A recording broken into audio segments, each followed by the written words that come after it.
శ్రీ మైసమ్మ తల్లి జ్యోతిష్యాలయం. మీరు సమస్యలతో బాధపడుతున్నారా? ఎటువంటి సమస్యలకైనా శ్రీ మైసమ్మ తల్లి ముందు ప్రత్యేకమైన పూజలు చేస్తున్నారు. ప్రేమించిన అమ్మాయి దూరం అయ్యిందా? ప్రేమించిన అబ్బాయి దూరం అయ్యాడా? అయితే ఈ పూజారి గారిని ఒక్కసారి సంప్రదించండి. ప్రేమ సమస్యలకు ప్రత్యేకమైన ముడుపు పూజలు చేస్తున్నారు. గడియలలో పరిష్కారం చేస్తున్నారు. భార్యాభర్తల సమస్యలు, డబ్బు సమస్యలు, వ్యాపారంలో నష్టం రావడం, అనుకున్న పనులు కాకపోవడం, ఎటువంటి సమస్యలకైనా శ్రీ మైసమ్మ తల్లి పూజారి గారిని సంప్రదించండి. ప్రత్యేకమైన పూజలు చేసి దూరంలో ఉన్నవారికి ఫోన్ ద్వారా పరిష్కారం చెబుతున్నారు. Phone number 9515466718. హాయ్ ఫ్రెండ్స్, అందరికీ నమస్కారం అండి. అక్టోబర్ మాసంలో 2వ తేదీ అమావాస్య తిథి రాబోతూ ఉన్నది. కుంభరాశి వారి జాతకులు మీ యొక్క శత్రువులు మీపై ఇంకా కోపం చూపించబోతూ ఉన్నారు. తత్ఫలితంగా మిమ్మల్ని నాశనం చేయడానికి చూస్తున్నటువంటి వారికి ఈ రోజున తప్పక అవకాశం వస్తుంది. ఈ అమావాస్య తిథి నాడు మీరు చాలా జాగ్రత్తగా ఉండాలి. అసలు ఏం జరగబోతుందో, ఎటువంటి ఫలితాన్ని అయితే పొందుకోబోతూ ఉన్నారో తదితర పూర్తి వివరాలు అన్నీ కూడా మనం ఈ వీడియోలో సంపూర్ణంగా సవివరంగా తెలుసుకుందాము. అంతకంటే ముందు ఫ్రెండ్స్, వీడియోని పూర్తిగా చూడండి. అప్పుడే మేము ఏం చెప్పబోతున్నామో మీకు అర్థమవుతుంది. వీడియో గనక మీకు నచ్చినట్లయితే గనక లైక్ చేయండి. మీ లైక్ మాకెంతో సపోర్ట్ అండ్ ఎంకరేజ్మెంట్ గా ఉంటుంది. ఇక మనము ఏ మాత్రము కూడా ఆలస్యం చేయకుండా వీడియోలోకి వచ్చేద్దాము. ఇప్పటి వరకు మీరు ఎన్నో రకాల ప్రయత్నాలు చేశారు జీవితంలో ముందుకు రావడానికి. అయితే ఎప్పుడైతే మీరు అందరినీ గుడ్డిగా నమ్ముతున్నారు, ఇబ్బందులు మొదలైపోయాయి, ఇవన్నీ దూరం పెట్టుకుంటారు, అప్పుడే జీవితం బాగుంటుంది. వీరు మిమ్మల్ని మోసం చేస్తున్నారు అని మీకు తెలుస్తుంది. ఈ రాశి గురించి మాట్లాడుకోవాలి అంటే గనక, ఈ రాశి వారి జాతకులు మీరు ఎప్పుడు కూడాను ఎల్లప్పుడూ పరోపకారం కోసమే మీ యొక్క జీవితాన్ని ఎప్పుడు త్యాగం చేస్తూ ఉంటారు. ఫోకస్డ్ గా ఉండడానికి ప్రయత్నిస్తూ ఉంటారు. కానీ వీరి చుట్టూ ఉన్నటువంటి వారు వీరి యొక్క ఫోకస్ ని దెబ్బతీసేందుకు చాలా ప్రయత్నాలు చేస్తూ ఉంటారు. మరి వీరు మనుషులను చాలా వరకు కూడా వెంటనే నమ్మేస్తూ ఉంటారు. ఇప్పటి వరకు కూడాను ఇలా చేసి ఉంటారు. కానీ ఈ ప్రయత్నాలు ఇక మానుకోండి. మనుషులను ఎప్పుడైతే మంచి వారిని దగ్గరకు తీసి చెడు వారిని దూరం పెడతారో అప్పుడే జీవితం బాగుంటుంది. వీరు మిమ్మల్ని మోసం చేస్తున్నారు అని మీకు తెలుస్తుంది అంటే గనక, అటువంటి వారిని దూరం పెట్టకుండా మీరు మీతో పాటుగా ఉంచుకునే ప్రయత్నం చేయొద్దు. మీరు తీవ్ర ఇబ్బందులు ఎదుర్కొనే పరిస్థితి అయితే ఖచ్చితంగా కనిపిస్తుంది. కావున ఈ రోజున దాని నుంచి తప్పించుకునే ప్రయత్నం తప్పక చేయండి. అప్పుడే అనుకున్నవన్నీ చక్కగా సాధించవచ్చును. మరి ఇంతే కాకుండా కుంభరాశి వారి జాతకుల జీవితం గురించి మనం చూస్తే గనక, ఈ యొక్క గ్రహణం తిథి నాడు మీరు ఓర్పుగా ఉండండి, సహనంగా ఉండండి. ఓర్పు, సహనం అనేవి చాలా అంటే చాలా ఎక్కువగా ఈ రాశి జాతకులకు ఉంటాయి.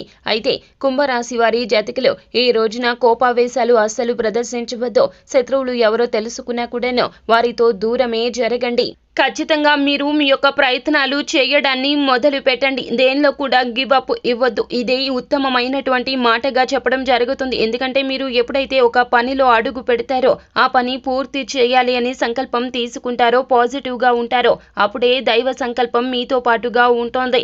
మీకు మనసులో ఎప్పుడూ సంకల్పం అనేది ఉండాలి. అప్పుడే జీవితంలో ఏదైనా చేయగలుగుతారు. మీకు మీరుగా ప్రయత్నాలు చేయండి. ఎవరిని గుడ్డిగా నమ్మొద్దు. పక్కన వాళ్ళని నమ్మిస్తే గనక ఖచ్చితంగా వారు మీ యొక్క విజయాన్ని ఒప్పుకోరు. కాబట్టి మీరు సింగిల్ గా మీ యొక్క పని డిపెండ్ అవ్వకోకుండా పనులు పూర్తి చేయండి. అప్పుడు విజయాలు ఖచ్చితంగా వస్తాయి. అలాగే వీలైనంత వరకు కూడా మీరు దైవారాధన చేస్తూ ఉండాలి. ఈ రోజున లక్ష్మీదేవి ఆరాధన మీకు మేలు కలగ చేస్తుంది. దైవాన్ని నమ్మాలి. అలాగే మిమ్మల్ని మీరు కూడా నమ్ముకుంటూ ఎప్పుడైతే పనులు చేయడం ప్రారంభిస్తారో మీరు అనుకున్న పనులు అన్ని కూడా పూర్తవుతాయి. ఈ విషయాన్ని అస్సలు కూడా మర్చిపోకూడదు కుంభరాశి జాతకులు. మీకు ఎవరైతే శత్రువులు ఉన్నారో వారు కోపం చూపించి మిమ్మల్ని ఇంకా ఈ రోజున నాశనం చేయాలని చూస్తున్నారు. మరి మీరు ఎవరో కాదండి. వీరు ఎవరో కాదండి, మీ చుట్టుపక్కల ఉండేవాళ్లే. మరి ముఖ్యంగా ఎవరో కూడా తెలుసుకుందాము. వీలైనంత వరకు కూడా మీరు ఒక పని చేయాలి అనుకుంటే గనక దానికి సంబంధించి మీరు పెద్దవారు ఎవరైతే ఉన్నారో, మీకంటే పెద్దవారు అంటే ఇంట్లో తల్లిదండ్రులు కావచ్చు, లేకపోతే మీ యొక్క గురువులు కావచ్చు, లేదంటే మీకు అతి ప్రియమైన ముఖ్యులైన కావచ్చును, వారితో చర్చించి మాత్రమే మీరు ఆ యొక్క కార్యక్రమాలు పూర్తి చేయండి. అంతేకాకుండా ఇంకెవరితో అయినా సరే చర్చలు చేయడం అనేది అస్సలు చేయొద్దు. అలాగే నేను ఇది చేస్తాను, చెయ్యబోతున్నాను చేయబోతున్నాను అని చెప్పి ఎవరికైనా చెప్పారు అంటే గనక ఖచ్చితంగా దానికి అడ్డంకులు అయితే ఎదురవుతాయి. ఈ రోజున ఏ పనులు మొదలు పెట్టినా ఎవ్వరికీ తెలియచేయదు. ఈ రోజున ఏ పని మొదలు పెట్టినా ఎవ్వరికీ తెలియచేయదు. మీరు ఇలా ముందుకు సాగితే గనక నూతన విజయాలు అయితే పొందుకోబోతూ ఉన్నారు. మీరు బిజినెస్ ప్రారంభించాలి అన్నా, పెట్టుబడి పెట్టాలి అన్నా, లేదా ఉద్యోగంలో ఏదైనా సరే ప్రాజెక్ట్ ని పూర్తి చేయాలి అన్నా, ఇలా ఇత్యాది ఏదైనా కూడాను మీ యొక్క టాలెంట్ ని చూపించే పనులు చేయాలి అన్నా కూడాను ఎవ్వరికీ తెలియపరచవద్దు. ఈ రోజున నూతన వస్త్రాలు, నూతన వాహనాలు ఇలాంటివి ఏమైనా కొనుగోలు చేయాలన్నా, బంగారం, వెండి ఇటువంటివి ఏదైనా కొనుగోలు చేయాలి అన్నా కూడాను ఎవ్వరికీ తెలియచేయవద్దును. మీ యొక్క పని మీరు పూర్తి చేసుకుని వచ్చేయండి. మీ శత్రువు ఎవరైతే ఉన్నారో మీ చుట్టుపక్కలే ఉంటారు అని చెప్పడం జరిగింది. మరి ఆ శత్రువు ఎవరు అంటే గనక అందులో ముఖ్యంగా మీరు ఎక్కువగా ఎవరినైతే మీ స్నేహితులుగా భావించి నమ్ముతూ వస్తూ ఉన్నారో కుంభరాశి జాతకులు, అటువంటి మీ స్నేహితులే మిమ్మల్ని ముంచెయ్యబోతున్నారు. అటువంటి మీ స్నేహితులే మిమ్మల్ని సర్వనాశనం చేయాలని కోరుకోబోతున్నారు. కాబట్టి వీలైనంత వరకు కూడాను దూరంగా ఉండడం మంచిది. లేదు అంటే గనక వారికి దూరంగా ఉంచి మీ యొక్క ఏ విషయాలు వారికి తెలియ చెప్పకుండా ఉండడం అంటే చాలా ఉత్తమంగా చెప్పడం జరుగుతుంది. మీరు ఖచ్చితంగా గుర్తుంచుకొని ఇవన్నీ కూడా వ్యవహరించాల్సి ఉంటుంది. అప్పుడే శత్రు వినాశనం జరుగుతుంది. లేదు అంటే గనక ఇబ్బందులు ఎదురవుతాయి. ఈ రోజున దుర్గాదేవిని పూజించి దుర్గాస్తుతి చేయడం అనేది ఈ రాశి జాతకులకు మంచిదిగా చెప్పడం జరుగుతుంది. అలాగే ఈ రోజున ఉదయం సాయంత్రం అమ్మవారి పూజలో ఎర్రటి పుష్పాలు ఉపయోగించండి.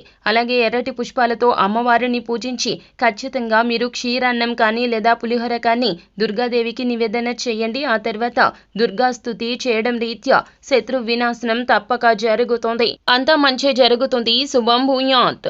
సో ఫ్రెండ్స్, చూసారు కదా, ఈ వీడియో గనక మీకు నచ్చినట్లయితే గనక లైక్ చేయండి. మరిన్ని వీడియోస్ కోసం మా ఛానల్ని సబ్స్క్రైబ్ చేసుకుని ఫాలో అవ్వండి. Thank you.